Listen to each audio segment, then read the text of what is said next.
It's not the strength of their defense. It's not because of how strong they are on set pieces. I'm not downplaying the importance of those two key elements as part of Arsenal's game. But what is going to be the difference maker this season for Arsenal is not any of those two things that I mentioned earlier, because they had those qualities from the previous seasons when they have finished second in the Premier League title race.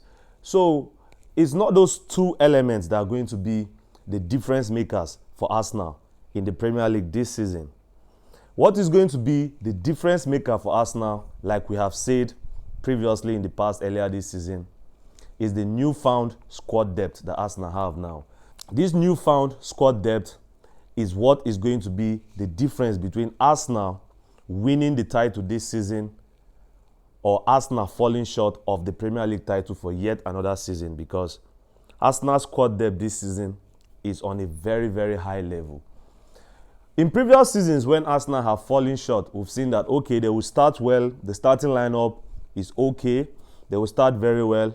So maybe when the players have played so many games towards the business end of the season, fatigue begins to set in, injuries begin to set in, and then Arsenal can no longer call upon their best 11 in the critical games, the crucial games in the final stages of the season.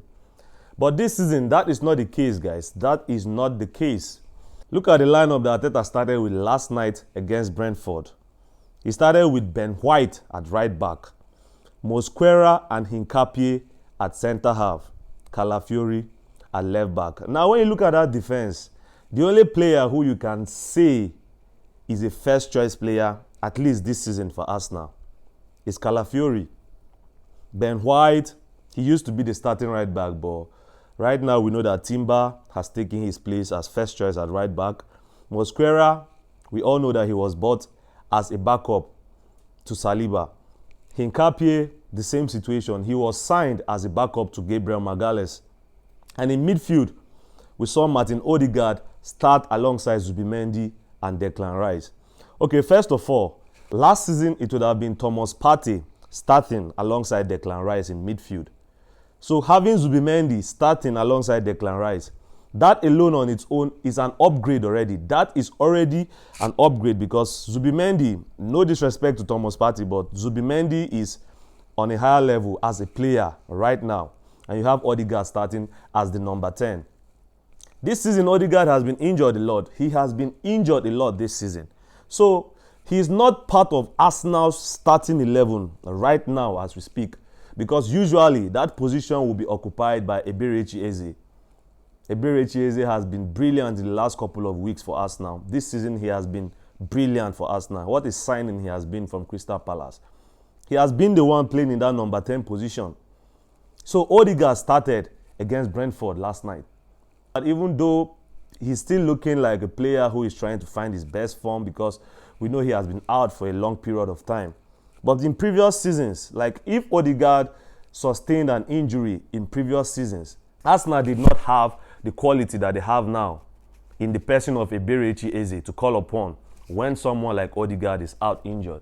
Last night, Arteta was able to comfortably give a rest to Bukayo Saka because he has Noni Madueke on the bench. Noni Madueke started on the right wing for Arsenal last night against Brentford. And yeah, his end product can be disappointing at times, but you can't take away from the fact that he causes chaos amongst the opposition's defense. He creates havoc.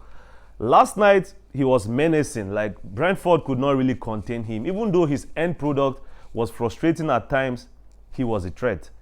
You know, he was a threat. And he afforded Arteta the opportunity to rest Bukayo Saka, even though Saka came on later in the second half and eventually scored the second goal for Arsenal that sealed the 3 points. This is a luxury that Arteta now has that he didn't have in previous seasons. Before, Arteta would only wait for injuries before he could rest his starting players. He needed injuries before he could rest his starting players. But this season, Arteta really has the luxury of a decent squad depth, because he can just wake up in the morning and say that, okay, Saka, today I need you to rest, and he's rest assured that Madueke will come in and deliver. Leandro Trossard, I need you to rest. Martinelli comes in and delivers.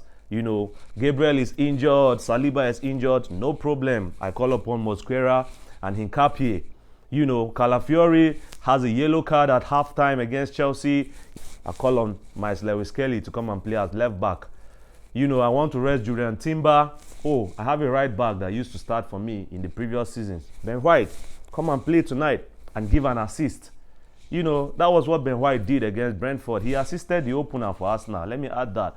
He assisted the opener for Mikel Merino for Arsenal. So this is a luxury that Arteta now has. And Gyökeres is back. Gyökeres is back. He's fit again. Last night, Arteta had the luxury of leaving Gyökeres on the bench. He started with Mikel Merino as his number 9. This has to be one of Arteta's greatest discoveries as a manager. I've never seen Merino playing as a striker before in his career. He never played as a striker. For those of us that watched La Liga when he was at Real Sociedad, Mikel Merino has never played as a striker before he joined Arsenal. This was Arteta's discovery. He made this happen. He converted Merino into... Merino is playing like an elite number 9 right now because his movement in the box, his heading ability, his finishing ability. Merino has scored 25 goals for Arsenal in 2025. That's more than Saka. That's more than Martinelli. He's Arsenal's top scorer in 2025. And this guy is a midfielder. So that shows you how impressive this discovery from Arteta has been. Because Merino, before joining Arsenal, he has never played as a striker in his career before. I'm familiar with La Liga. I used to watch him when he was playing for Real Sociedad. So I'm familiar with his game. I'm familiar with La Liga. I know how good Merino is as a midfielder. In fact, when Arsenal signed Merino, I was like, whoa, Arsenal are going to have one of the best midfields, which they do have right now. But ironically, he's not playing as part of that midfield. His partnership with Zubimendi at Real Sociedad used to be one of the best in La Liga back then. But look at what Arteta has done. Now he has Rice playing alongside Zubimendi.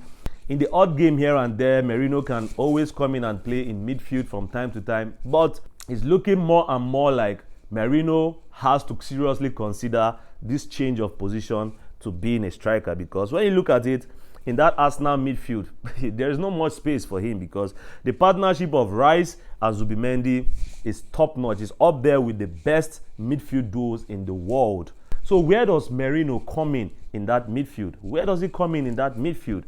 And in the number 10 row ahead of the double pivot, Odegaard is an option there. Eberechi Eze has been the starter in that position. So when you look at it, Merino does not have so many opportunities to play in the midfield for Arsenal. And what a discovery this has been for Arteta because Merino has not looked out of place at all as a number 9. He has not put a foot wrong. Since Arteta started using him as a number 9 for Arsenal last season, Merino has not put a foot wrong at all. Big goals, big contributions, clutch contributions in critical moments of games. That's what Merino has been doing. Last night was no different. He scored yet another goal. He scored at Stamford Bridge at the weekend to rescue a point against Chelsea. Now, against Brentford on Wednesday night, he was at it again. Another header. And what marvels me about this guy is his excellent heading ability. He heads the ball like a striker. He runs in behind like a number 9, like a proper number 9. His hold-up play is top-notch. His finishing is top-notch. And then he's so good in the air. He's so good in the air. So I'm beginning to think that this could be a more long-term solution for Arsenal than a short-term fix because Gyökeres has been injured. Merino has not made it feel like Arsenal have been missing a striker. Arsenal have not really missed Gyökeres because of how good Merino has been. Last season, it was the same case when Kai Havertz was injured. Arteta had nobody to call upon. He decided to call upon Merino, and Merino has been delivering. And let's not forget, guys, Martinelli can play as a number 9. Trossard can play as a number 9. Gabriel Jesus is back. But one thing is certain, none of those guys is going to start ahead of Mikel Merino as a number 9 for Arsenal if Victor Gyökeres is not available because that's how good Merino has been as a number 9. He just may consider switching his position permanently from a midfielder to a striker because he has looked like an elite number 9 in the short space of time that he has been playing as a number 9 for Arsenal.